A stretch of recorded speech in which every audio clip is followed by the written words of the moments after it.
Welcome to Kenton's videos. Enjoy the video. You begin by locating the exact image on Google Images and copying the result URL. Do this now. Once done, open the source page to confirm where the file is hosted and whether you control that site. If you own the content, you can remove it at the source. If the picture is personal or infringing, note the reason.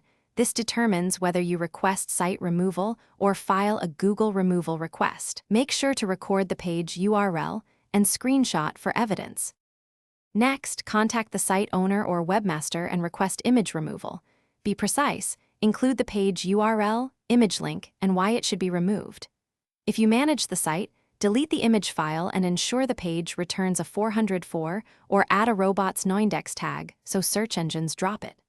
Once the source is removed, clear caches or CDNs and then request Google to recrawl the URL.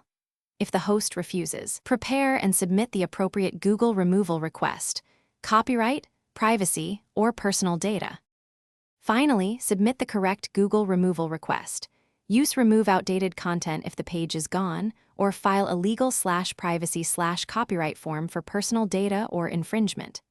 Include clear evidence, screenshots, original URLs, and proof of ownership or harm so reviewers can act quickly. Once submitted, monitor the request status and recheck search results.